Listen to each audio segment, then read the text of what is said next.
Hello mes petites pépites, j'espère que vous allez bien car aujourd'hui on se retrouve pour le premier update lecture de cette chaîne qui concerne du coup mes lectures du mois de janvier. Je vais directement commencer parce que j'ai pas mal de lectures à vous présenter et je vais d'abord vous présenter les livres que j'ai lus en e-book et en audio avant de me consacrer aux livres en version physique. Le premier livre que je vais vous présenter s'appelle Ta brûlure, ma rédemption de Marie C. Lim, qui appartient aux éditions First Flight Éditions dont je suis partenaire pour l'année 2024. Donc encore merci à eux parce que je suis super contente. Ce livre, je l'ai juste surkiffé. Franchement, c'est une super belle lecture qui se lit assez vite, mais qui est très sombre. Donc je ne la conseille pas du tout à tout le monde. Il y a des sujets assez trash et l'histoire d'amour est assez sombre. Du coup, on suit Eliana qui est une jeune adolescente et qui a vécu un truc horrible. À la sortie d'un bar avec sa meilleure amie, elles se font accoster par un groupe d'hommes et sa meilleure amie se fait assassiner devant ses yeux. Du coup, il y a, donc comme je l'ai dit, 3 hommes. Un qui s'occupe de la violer et de la tuer. Un autre qui oblige Eliana à regarder le viol et le meurtre. Donc limite, il lui tient vraiment les yeux comme ça en mode regarde ce qu'on fait à ta meilleure amie. Et le troisième qui est un petit peu là pour voir s'il n'y a pas des gens qui arrivent, etc. Et donc du coup, après ça, Eliana forcément tombe en grosse dépression et elle veut se venger. C'est vraiment la grosse thématique de ce livre, c'est la vengeance. Au début du livre, on voit que Eliana a réussi à tuer 2 d'entre eux et qu'il n'y en reste plus qu'un. Mais celui-là, il lui donne un peu du fil à retordre parce qu'elle ne le trouve pas, elle ne connaît pas son nom, elle ne sait pas où il est. Et donc, du coup, comme elle a aucune information, elle galère un petit peu à le trouver. On suit aussi Bastien qui est un peu lié du coup au meurtre de sa meilleure amie, mais de loin, parce qu'en fait, il connaît un des garçons qui a participé à l'assassinat. Et lui, il veut se venger de Eliana qui a engendré un événement particulier dans la vie de la personne que Bastien connaît. J'ai pas trop envie de vous spoiler, donc c'est un peu flou, mais si vous le lisez, vous comprendrez. Et du coup, Bastien, elle va faire que des trucs hyper chiants à Eliana. Enfin, elle va perdre son boulot à cause de lui. Elle va être traquée par un inspecteur. Enfin, bref, il y a un petit peu tout cet aspect de vengeance qui tourne vraiment autour de ce livre et que moi, j'ai adoré parce qu'en fait, on voit jusqu'où les gens peuvent aller quand ils veulent se venger et quand on leur a fait du mal. Et j'ai trouvé ça super intéressant. Même si, évidemment, c'est pas à refaire, mais tout le côté psychologique qu'il y a autour était super intéressant à suivre. Et alors, vous doutez bien, il y a une petite histoire d'amour derrière tout ça. Là aussi, on va de découverte en découverte. Eliana apprend du coup de plus en plus de choses grâce à Bastien. Bastien apprend aussi des choses grâce à Eliana. Et donc, au final, on va suivre un petit peu leur avancée au niveau de leur relation. Et moi, j'ai surkiffé. La fin est très belle, même si je dois l'avouer, le dernier chapitre m'a laissé sans voix, mais genre, j'étais trop choquée, sérieux, de ce dernier chapitre. Je me suis dit, mais en fait, tout ce que je m'étais fait comme idée pendant ma lecture, en un seul chapitre, ça a été totalement réduit à néant parce que je m'étais imaginé quelque chose qui n'était pas du coup la réalité. Et donc, ce dernier chapitre, je vous jure, si vous lisez ce livre, il est hyper important. Mais vraiment, pour le déroulé de l'histoire, limite, c'est un des plus importants des chapitres. Du coup, Ta brûlure, ma rédemption a vraiment été une super découverte. Franchement, j'ai été plongée à 100% dedans. Moi, je le recommande. Maintenant, comme je vous l'ai dit, pas à toutes les personnes. Si vous êtes sensible, si vous aimez pas le genre de sujet, viol, assassinat, relation toxique sans vraiment l'être, parce qu'elle est pas vraiment à 100% toxique, mais voilà, au début, en tout cas, elle est un petit peu... je vous la conseille pas. Maintenant, pour tous ceux à qui ça ne dérange pas, lancez-vous parce que vraiment c'est une pépite. Enfin, moi je l'ai surkiffé. Donc voilà. Le deuxième livre que je vais vous présenter s'appelle Ici et seulement ici de Christelle Dabos et je l'ai écouté en audio. Donc j'arrive pas à savoir si c'est ça qui a fait ou pas que je ressors hyper mitigée de ma lecture. Mais en tout cas, c'est un avis pas hyper positif non plus que j'ai sur ce livre. Donc, on suit des adolescents qui ont une place bien particulière dans leur lycée et qui ont une place, du coup, définie, on va dire, dans la société. Et c'est un peu un des sujets principaux qui sont abordés dans le livre. Donc, elle va parler de harcèlement scolaire, de la société qui nous met un peu tous dans un moule et que si on n'est pas tous pareils, on se fait juger parce qu'on a un œil vert et un œil bleu. Enfin bref, vous avez compris. Donc, elle aborde vraiment ces sujets avec brio, je dirais. Enfin, franchement, moi, J'ai bien aimé la façon dont elle a amené les sujets. Sa plume est incroyable, mais ça, j'avais pas trop de doutes parce que j'ai lu La Passe-Miroir et du coup, je savais que j'allais aimer sa plume. Mais ce qui m'a laissé un petit peu dubitative, c'est le fait qu'elle mélange le fantastique à la réalité. D'habitude, ça me dérange pas. Enfin, sincèrement, je suis quelqu'un qui adore le fantastique, qui adore la fantaisie, donc d'habitude, ça ne me dérange pas, mais là, j'ai trouvé qu'en fait, c'était flou. Enfin, tout le long de ma lecture, je me posais 3000 questions, j'arrivais pas à tout comprendre, et j'avais l'impression que c'était brouillon, en fait, comme lecture, donc j'étais perdue. Tout le long de ma lecture, j'étais perdue, et j'arrivais pas à apprécier à 100% le livre, parce que je comprenais pas tout. Et donc, je pense que c'est ce côté fantastique qu'elle a voulu amener qui fait que j'arrive pas à apprécier à 100% ce livre. Et pourtant, je suis sûre que il a du potentiel. Je suis sûre que si j'avais tout compris, je l'aurais adoré parce que les sujets abordés sont vraiment hyper importants, hyper bien abordés. Mais ce côté fantastique là, j'ai pas trop compris. Et pour moi, toute ma lecture a un peu été trop brouillon pour que j'arrive à apprécier vraiment ce livre. Maintenant, comme je le disais, je l'ai écouté en audio. Donc, est-ce que c'est parce que j'étais peut-être un petit peu moins concentrée que si j'avais eu le livre en écrit, je sais pas. Pourtant, j'ai adoré le livre audio parce que chaque personnage a un narrateur différent qui amène cette personnalité bien distincte qu'il y a entre chaque personnage, il y a une intonation de voix différente, on voit que le narrateur vit le personnage et donc du coup, ça m'a aidé à situer en fait le livre et toutes les personnes qu'il y a dedans parce qu'au début, j'étais un petit peu perdue. Donc d'un côté, je me dis, l'audio, il m'a aidé à ce niveau-là, mais est-ce que c'est parce que j'étais pas concentrée de la même façon que si je lis un livre écrit, que j'ai pas tout compris, j'en sais rien. En tout cas, quand je lis des avis sur d'autres sites, je vois que plusieurs personnes sont assez mitigées face à la lecture. Donc, voilà, je sais pas trop, je reste mitigée. Maintenant, je pense que si je le relis une deuxième fois, peut-être que j'aurai un peu plus de recul et que j'arriverai à mieux comprendre toutes les métaphores qui sont abordées aussi dans le livre. Donc, je l'ai aimé, mais je l'ai pas trop aimé en même temps. Je l'ai trouvé trop flou, mais j'ai adoré les sujets qui sont abordés et la plume de Christelle Dabos. Donc, voilà, avis mitigé, je peux pas dire plus que ça. Pour les audios et les e-books, c'est terminé, donc je vais directement passer aux lectures physiques parce qu'il y en a 6. Et pour vous les présenter, j'ai décidé de vous montrer d'abord le livre que j'ai le moins apprécié pour arriver au livre que j'ai le plus apprécié au mois de janvier. Et vous allez voir, ils ont tous une thématique bien particulière parce que j'ai créé le challenge Once Upon a Time. Toutes les informations sont disponibles sur mon compte Instagram. J'en ai pas parlé sur YouTube car le challenge se déroule de janvier à février et en fait, j'avais pas le temps de faire une vidéo par rapport à ça. Mais si ça vous intéresse, n'hésitez pas à aller voir sur Instagram. Toutes les infos y sont détaillées.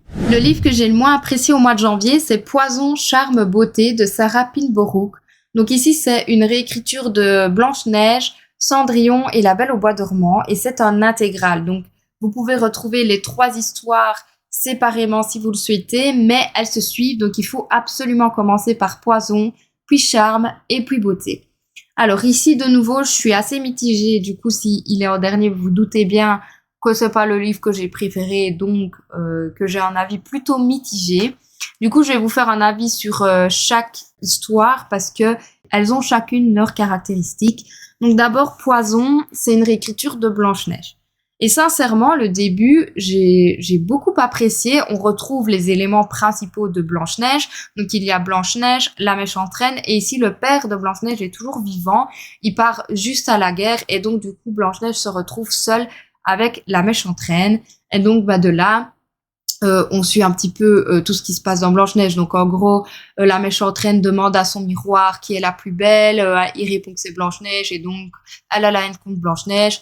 Et elle veut lui faire vivre un enfer. Donc tout ça, la base de Blanche-Neige, en tout cas, on la retrouve. Du coup, j'ai beaucoup apprécié. Maintenant, ce que j'ai trouvé un petit peu dérangeant dans cette lecture, c'est toutes les scènes de sexe qui sont présentes. Donc en fait, je les trouve déjà détaillées. Je les trouve pas brutales, mais en fait, il n'y a pas d'amour dans toutes ces scènes-là. Il y a aucune scène où il y a réellement un amour entre les deux personnages. Donc pour moi, c'est pas ouf. Et en plus, elles avaient pas un grand intérêt pour l'histoire. Enfin, ça change strictement rien à l'histoire. Il y a peut-être une scène qui est importante pour le déroulé de l'histoire, mais il n'y avait pas besoin d'avoir d'autres scènes explicites dans le livre. Et donc, je crois que ça a fait en sorte que j'ai moins apprécié ma lecture parce que tous les autres éléments, je les ai bien aimés. Donc, on retrouve les nains. Ça, j'ai adoré parce que les nains sont plus présents que dans le Disney. Enfin, en tout cas, on les entend un petit peu plus parler. On voit un petit peu plus leur univers, etc. Donc ça, j'ai beaucoup apprécié. Du coup, la méchante reine qui déteste Blanche-Neige, ça, j'ai adoré aussi. Enfin, tout le reste de l'histoire, j'ai beaucoup apprécié. Mais l'hypersexualisation qu'il y a autour, ça m'a un petit peu bloqué. Donc voilà, je pense que c'est un petit peu pour ça aussi que j'ai moins apprécié ma lecture, en tout cas au niveau de Poison, mais tout le reste j'ai adoré. Et alors le plot twist final, moi je reste sans voix. Hein. Franchement, c'est la plus grosse force de ce roman en fait, c'est les rebondissements. Je vous jure que vous lisez le livre, si vous devinez, vous êtes des champions, hein, parce que moi j'ai rien vu venir. Pour enchaîner du coup avec Charme qui est la réécriture de Cendrillon, celui-là c'est mon préféré des trois, donc c'est vraiment celui pour lequel j'ai pas grand chose de négatif à redire. Du coup on suit la réécriture de Cendrillon, donc on a Cendrillon, les deux demi-sœurs et la méchante belle-mère. Cendrillon, bah, comme on la connaît, elle est là pour nettoyer, faire à manger, faire toutes les tâches ménagères de la maison. La belle-mère, elle est aussi hideuse que dans le vrai Disney. Et les deux demi-sœurs, en fait, c'est comme dans le Disney. Donc, il y en a une qui s'entend super bien avec Cendrillon et l'autre qui est juste détestable. Donc, on reste un petit peu sur ces codes de Cendrillon, mais avec une originalité que j'ai beaucoup appréciée et de nouveau des plot twists auxquels on ne s'attend pas. Donc, personnellement, moi, j'ai été de surprise en surprise en lisant ce livre et surtout, j'ai adoré le fait que l'histoire soit liée à la première. Même si le lien arrive vers la fin de Charme, au final, on est hyper étonné et on se dit, mais what? Enfin, genre, comment c'est possible, quoi, de nouveau?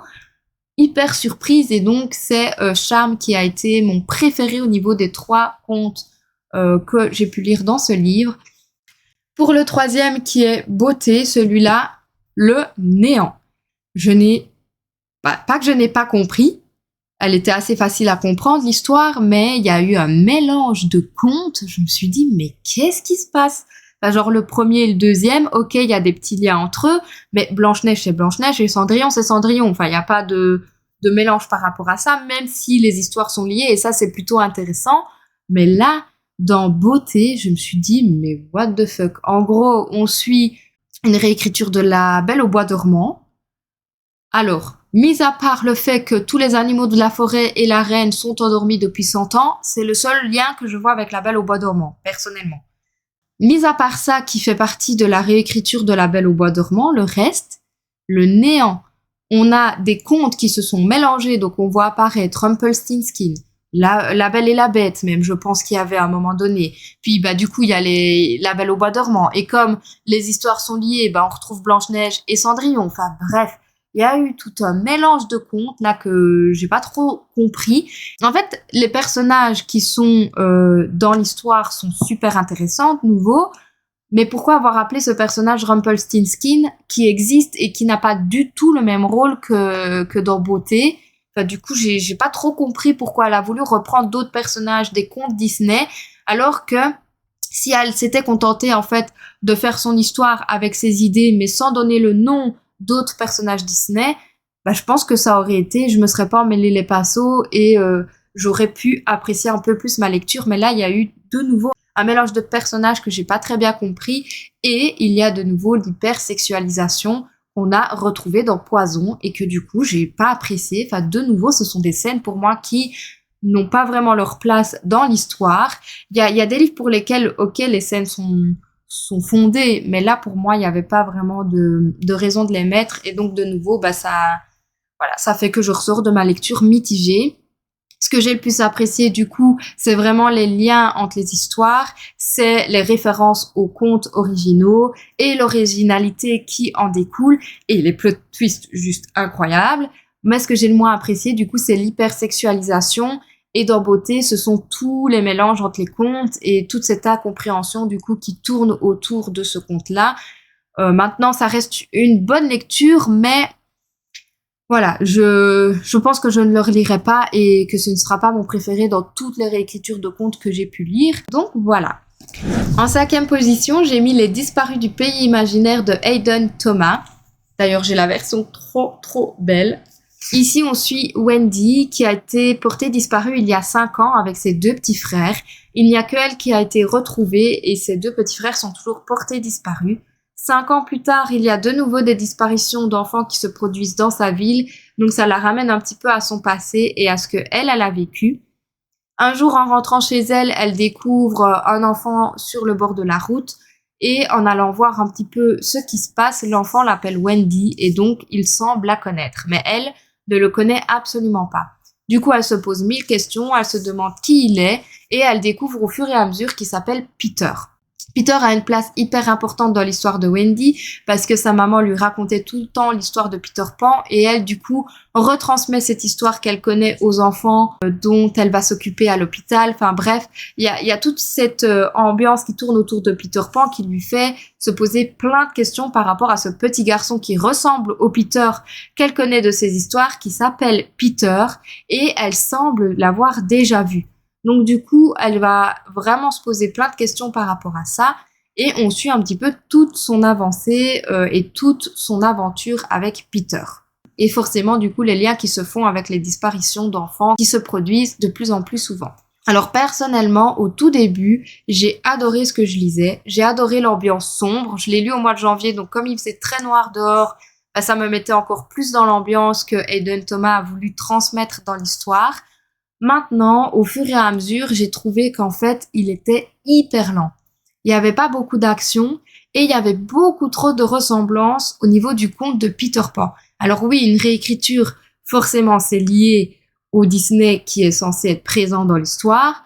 Mais ici, pour moi, il n'y avait pas assez d'originalité. Ça ne sortait pas assez du lot pour que j'apprécie à 100% l'histoire. Donc ça a aussi fait en sorte que je découvre le fameux de l'histoire avant les dernières pages.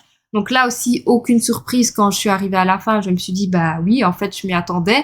Donc, de nouveau, je n'ai pas eu cet engouement qu'on a à la fin d'une lecture parce qu'on est étonné ou parce qu'on se dit, ah, bah là, c'était une chouette lecture. Moi, je me suis dit, bah, ok, je l'ai terminé, c'est bon, je passe à autre chose.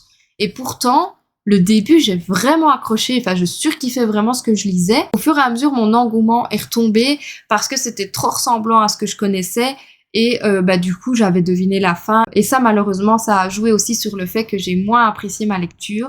Ce qui ressort de positif de cette lecture, c'est l'ambiance que j'ai vraiment adorée. Donc, elle est sombre et elle est parfaite pour la période décembre, enfin, même octobre, hein, si vous voulez le lire à Halloween. Je trouve qu'il était vraiment chouette. Et les personnages sont aussi super bien travaillés. Donc, Wendy est très intéressante. Peter a été retravaillé avec plein de détails qui sont assez chouettes. Maintenant, ce que j'ai le moins apprécié, du coup, c'est le fait qu'on découvre assez facilement le déroulé de l'histoire et qu'il y a trop de ressemblances par rapport à Disney et donc pas assez d'originalité pour que je me plonge à 100% dans l'histoire. Maintenant, ça reste une bonne lecture, mais ça s'arrête là. Je pense pas que je m'en souviendrai pendant des années et des années. Donc voilà, n'hésitez pas à me dire vous si vous l'avez lu, si vous l'avez aimé ou pas. Je suis curieuse de voir votre avis par rapport à ça, si votre avis est plus ou moins similaire au mien. En tout cas, je vous attends en commentaire et je vous répondrai avec plaisir. En 4e position, j'ai mis Pauvre âme en perdition de Serena Valentino. Donc c'est une saga, du coup il faut absolument lire les 2 premiers tomes avant de lire ce tome-ci. Le premier tome c'est Miroir Miroir sur la méchante reine de Blanche-Neige et le 2e tome c'est l'histoire de la bête. Ici du coup on suit Ursula et ce qui fait en fait qu'on doit vraiment les lire les uns après les autres, c'est qu'il y a 3 personnages qui sont à chaque fois dans chaque histoire et qui crée un petit peu ce lien entre toutes les histoires du coup qu'on va découvrir. Le but de cette saga du coup c'est de nous montrer comment les méchants sont arrivés pour devenir méchants et qu'est-ce qui s'est passé dans leur vie en fait pour qu'ils se transforment à ce point. Et donc ici on suit l'histoire de Ursula. J'ai beaucoup apprécié ce 3e tome mais ce n'est pas mon préféré de la saga. Vous allez vous dire, oh, punaise, elle est super aigrie, celle-là, elle aime aucune réécriture, alors que pas du tout, je vous le jure. Ici, dans ce 3e tome, on suit Ursula, mais elle est déjà méchante au tout début de l'histoire. Alors que dans le 1er et le 2e tome, on suivait la méchante reine et la bête bien avant qu'ils deviennent ces personnages-là. Donc la bête, c'était le prince et la méchante reine, c'était la femme du roi, etc., etc. On avait vraiment l'acheminement jusqu'à ce qu'ils deviennent méchants. Mais ici, en fait, Ursula est déjà méchante au tout début de l'histoire. Et donc, j'étais un petit peu étonnée de lire ça parce que je m'attendais vraiment à voir Ursula humaine, donc vraiment de découvrir la Ursula humaine qu'on ne connaît pas. Et en fait, pas du tout. On n'a pas du tout cet aspect-là dans l'histoire. Et donc, j'ai été étonnée, en fait, par rapport aux 2 premiers tomes, de voir que ça se déroulait pas de la même façon. Maintenant, on raconte quand même, en fait, comment Ursula est devenue méchante. En fait, au final, c'est Ursula qui explique un petit peu pourquoi elle est devenue comme ça et qu'est-ce qui s'est passé dans sa vie pour qu'elle devienne méchante. On découvre pourquoi elle haït le roi Triton à ce point, et ça, c'est ce que j'ai le plus apprécié, parce qu'en fait, on a vraiment une histoire de famille qui est super intéressante. On comprend, moi, personnellement, je me suis mis à la place de Ursula, et je me suis dit, en fait, je ressentirais la même chose qu'elle si j'étais à sa place. Donc, j'avais vraiment beaucoup d'empathie pour elle, et je comprends pourquoi elle est devenue méchante. En fait, c'est un peu ça, le but de cette saga, c'est nous faire aimer les méchants. Et donc ici, vraiment, j'ai réussi à apprécier Ursula grâce à cette histoire. Pour moi, la famille, c'est une valeur hyper importante. Du coup, j'étais vraiment particulièrement touchée par ce qu'elle racontait, et je pense que ça a fait aussi en sorte que j'ai plus d'empathie pour elle que pour d'autres personnages. Donc ça, c'est vraiment pour moi la plus grosse force de ce roman, et c'est ce que j'ai le plus apprécié. Et c'est pour ça que je dis j'ai beaucoup aimé ce livre, mais je m'attendais à la découvrir un peu plus dans son passé plutôt que dans le présent. Maintenant, ça n'enlève rien du tout au fait que j'ai apprécié ma lecture, au fait que le sujet de la famille est abordé et qui est important et qui a vraiment une grosse place dans la vie de Ursula. Et ce que j'ai aussi beaucoup apprécié, du coup, comme je le disais au début, ce sont les 3 sœurs qui sont présentes dans tous les tomes et qui apportent ce fil conducteur tout au long de nos lectures. Elles sont hyper cheloues, elles ont une personnalité bien particulière et elles apportent un petit peu ce côté malaisant à la lecture, mais qui n'est pas dérangeant. Donc franchement, c'est vraiment hyper positif pour moi. Du coup, je me réjouis clairement de lire le prochain tome. J'attends qu'il le sorte en version reliée, parce qu'ici, du coup, j'ai les 3 premiers dans cette version-là, et je trouverais ça un petit peu bête de pas avoir la collection entière dans ma bibliothèque. Donc voilà, je me réjouis clairement de découvrir la suite et surtout de voir ce que les 3 sœurs vont apporter du coup dans les autres tomes. En 3e position, j'ai mis L'héritier trahi de Holly Black, que j'ai lu en lecture commune avec MJL Book et tous nos livres parfaits sur Instagram. Donc si vous passez par là, je vous fais un petit coucou et merci de m'avoir encouragé à la lire, parce que je l'ai vraiment adorée. Donc ici, on suit en fait la suite de la saga du Prince Cruel, et on suit Shane, qui est un personnage du coup qu'on découvre dans la première saga. Personnellement, je vous conseille de lire d'abord Le Prince Cruel avant de commencer L'héritier trahi, parce que sinon vous allez vous faire spoiler clairement sur toute la première partie de la saga, et je trouve ça dommage. Maintenant, si vous n'avez pas envie de la lire, vous pouvez totalement lire L'héritier trahi sans souci, mais sachez que vous vous ferez spoiler du coup sur la première partie de la saga. Ce que j'ai beaucoup apprécié, c'est retrouver l'univers, donc les personnages qu'on connaît, les paysages qu'on connaît. Il y a de nouveau une carte pour nous aider à nous situer, enfin voilà, tout ça. J'ai adoré, j'ai trouvé ça super chouette, et ça a un petit peu ce côté nostalgique en fait qu'on attend des suites de saga, donc j'ai vraiment apprécié ce côté-là. Les personnages sont aussi hyper intéressants, donc Shane, ça a été une personne que j'avais du mal à cerner. Au début, je le détestais, puis je l'adorais, je le détestais, je l'adorais, et je me disais mais qu'est-ce qu'il fout, enfin je comprends pas pourquoi est-ce qu'il agit comme ça. Et puis au final, petit à petit, comme on apprend à le connaître, on finit par comprendre en fait ce à quoi il pense et ce pourquoi il fait certaines choses. Donc je l'ai vraiment apprécié, et alors j'ai adoré le voir grandir et voir aussi son évolution, parce que dans Le Prince Cruel, c'est pas du tout le même petit garçon que l'on connaît ici dans L'héritier trahi, et donc j'ai trouvé ça super chouette en fait de voir comment il évolue. J'ai aussi adoré Vren, qui est une femme forte, combattante, et pour qui on a de la compassion, donc franchement c'est un personnage aussi que j'ai beaucoup apprécié. Il y en a d'autres, des personnages plus secondaires mais qui ont son importance dans l'histoire, et justement c'est ce que j'adore dans ce livre, c'est que chaque personnage a vraiment un rôle particulier, et donc sincèrement, moi quand on met les personnages secondaires en avant, c'est aussi ce qui m'intéresse, et là j'ai été servie. En tout cas, j'ai vraiment aimé tout ce côté description et tout ce côté évolution grâce aux personnages. Pour moi, le livre est un peu lent, donc c'est un petit peu le point négatif que je ressors de ce livre. Je m'attendais à plus d'action, à plus d'événements, etc. Maintenant, c'est un premier tome, donc en général, ils sont introductifs, du coup, je me dis que le tome 2 sera peut-être mieux, en tout cas qu'il y aura plus d'action. Donc malgré les quelques longueurs de ce livre, je l'ai beaucoup apprécié. L'univers du Prince Cruel est à 100% retrouvé, les personnages sont super intéressants, l'intrigue est intéressante. MJL Book avait découvert clairement le plot twist, mais moi ça a été une surprise totale. Donc franchement, j'ai vraiment adoré et je ne peux que vous le conseiller si vous adorez tout ce qui est fantasy et tout ce qui est un petit peu surnaturel. Je ne peux que vous le conseiller. En deuxième position, j'ai mis Gilded de Marissa Meyer. Donc ici, c'est une réécriture de conte de Rumpelstiltskin et j'ai clairement adoré ma lecture. C'est un presque coup de cœur. La particularité de ce livre, c'est qu'on suit Serilda, qui a été maudite par le dieu du mensonge et donc elle a développé un talent qui est de raconter des histoires fantastiques mais qui sont totalement fausses. Et donc un jour, elle va croiser la route du roi des Halls et pour s'en sortir vivante, elle va lui raconter un mensonge qui est juste impossible à réaliser. Elle fait croire qu'elle arrive à filer la paille en or. Et donc de là, tous les soirs de pleine lune, elle va se retrouver enfermée dans le château du roi des Halls et il va lui demander de filer de la paille en or. Et donc forcément, Rumpelstiltskin va venir aider Serilda. Enfin ici dans l'histoire, il s'appelle Gild parce que Gild ça veut dire or, donc ça a un lien par rapport à son pouvoir.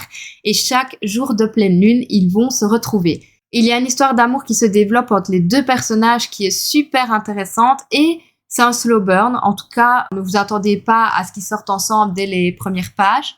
C'est une histoire aussi assez lente parce qu'il n'y a pas beaucoup d'action. Mais comme c'est une histoire avec plein de rebondissements au niveau des découvertes de secrets, au niveau de la malédiction, au niveau de l'histoire de Gild aussi, qu'on apprend à connaître petit à petit. Enfin voilà, c'est une histoire lente qui n'a pas beaucoup d'action, mais qui apporte beaucoup d'éléments au niveau de l'histoire. Et donc moi, j'ai vraiment adoré. Enfin, personnellement, j'ai été plongée à 100% du début à la fin dans l'histoire. Et ce que j'ai le plus apprécié, c'est que Serilda, elle raconte un conte tout au long du livre à Gild et en fait on suit du coup la partie de l'histoire de Serilda et Gild mais on suit aussi le conte que Serilda raconte à Gild et donc ça j'ai surkiffé parce qu'on a vraiment deux contes bien différents dans l'histoire et ne vous inquiétez pas quand Serilda raconte quelque chose c'est écrit en italique donc on ne peut pas se tromper, on ne peut pas mélanger les histoires et c'est ça que j'ai vraiment adoré parce que Serilda a un super talent par rapport à ça. Et on le met vraiment en avant dans le livre. Donc moi, vraiment, j'ai adoré cet élément-là. Il y a beaucoup de révélations qui sont faites. Il y a beaucoup de suspense, même si, comme je vous l'ai dit, c'est un roman assez lent. Bah, tout ce qui est suspense nous tient vraiment en haleine du début à la fin. La plume de Marissa Meyer est sublime. En tout cas, ça m'a aidé à continuer ma lecture. Sincèrement, je ne peux que vous le conseiller. Pour moi, il n'y a que du positif dans ce livre, à part peut-être la lenteur. Et alors, j'ai surkiffé aussi les personnages. Donc, Gild, il a vraiment une histoire très particulière. On découvre en fait au fur et à mesure son histoire. On découvre un petit peu plus la personne qu'il est. Ici, il est représenté comme un poltergeist et pas comme un nain. Mais en tout cas, on suit un petit peu son évolution. Donc, j'ai vraiment adoré. Serilda, comme je vous l'ai dit, j'adore son talent de conteuse. J'adore aussi son audace et son courage parce que tout le monde ne serait pas capable de faire ce qu'elle fait. Donc sincèrement, les personnages sont vraiment super chouettes et c'est une des grandes forces aussi de l'histoire. Donc moi, je ne peux que vous le conseiller. En tout cas, je l'ai adoré. Donc sincèrement, lancez-vous si vous aimez Rumpelstiltskin et même si vous ne connaissez pas, je pense que vous pourriez apprécier ce livre à sa juste valeur. Donc je vous le conseille à 100%. Mon top 1 n'est autre que Histoire éternelle de Liz Braswell. Donc ici, c'est un 5 sur 5. Sincèrement, j'ai surkiffé la réécriture. Le but de cette réécriture, c'est et si la mère de Belle avait maudit la bête. Et donc, en fait, on va faire des sauts dans le temps. On va suivre le présent avec Belle et l'histoire qu'on connaît un petit peu du Disney. Donc, Belle qui va rejoindre son père au château de la bête et qui finit par être enfermée par la bête, etc., etc. Et le passé, où on découvre l'histoire d'amour entre Maurice et la mère de Belle qui s'appelle Rosalinde. Donc la mère de Belle, c'est une sorcière et on découvre aussi qu'à cette époque-là, c'était hyper mal vu et que du coup, la mère de Belle devait un petit peu se cacher et que ses pouvoirs n'étaient pas bien vus au sein de son village. Donc, j'ai vraiment adoré la réécriture qui a été faite autour de ce Disney. J'ai adoré découvrir la mère de Belle parce qu'en fait, c'est le gros point d'interrogation dans l'histoire de La Belle et la Bête. C'est que Belle n'a jamais connu sa mère et ne l'a jamais vue. Et donc, on voit ici un petit peu pourquoi Belle ne connaît pas sa mère et qu'est-ce qui s'est passé en fait pour qu'elle disparaisse de la circulation comme ça du jour au lendemain et que même Maurice ne s'en rappelle pas. Donc, sincèrement, j'ai trouvé vraiment la réécriture super bien faite. On reste dans l'univers de La Belle et la Bête. On reste dans cet univers majestueux que j'adore parce qu'on suit toute une partie du coup dans le château, mais toute une autre partie où Rosalinde, Maurice et Belle ont vécu. Et donc franchement, moi j'ai vraiment adoré faire un petit peu ces sauts dans le temps et découvrir deux univers bien différents. Alors on suit de nouveau Gaston, le fou, enfin bref, tous ces personnages-là sont présents. Et du coup, ils apportent aussi un petit plus à l'histoire, on ne les laisse pas de côté, et donc ça, c'est super chouette.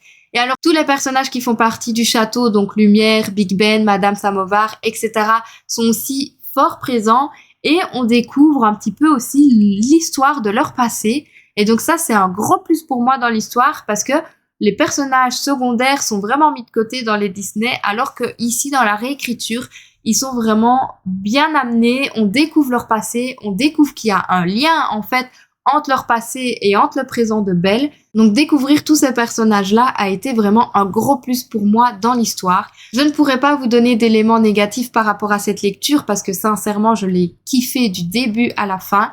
Peut-être que la fin a été un petit peu trop expéditive, je m'attendais en tout cas à avoir un petit peu plus de détails. Maintenant c'est le parti pris que l'autrice a décidé de prendre et je le respecte. Toute la réécriture a vraiment été un coup de cœur. Je ne peux que vous conseiller de lire ce livre. Et si comme moi, vous êtes fan de La Belle et la Bête, je pense que vous ne serez pas déçus non plus de découvrir un petit peu l'histoire de la mère de Belle, qui est vraiment le gros point d'interrogation dans ce Disney. Donc sincèrement, lisez-le. Je ne peux que vous le conseiller à 1 milliard de pourcents. Et en plus, regardez-moi cette beauté. Vous ne pouvez pas ne pas lire ce livre. Il est trop beau. J'en ai enfin fini avec l'update lecture du mois de janvier. J'espère que cette vidéo vous a plu et que m'entendre parler aussi longtemps ne vous a pas endormi. En tout cas, n'hésitez pas à me dire en commentaire s'il y a des livres que vous avez lus et quel a été votre avis, s'il y a des livres que vous avez envie de lire. Bref, moi, je lirai toujours vos commentaires avec plaisir et je vous dis à la prochaine dans une autre vidéo. Bye!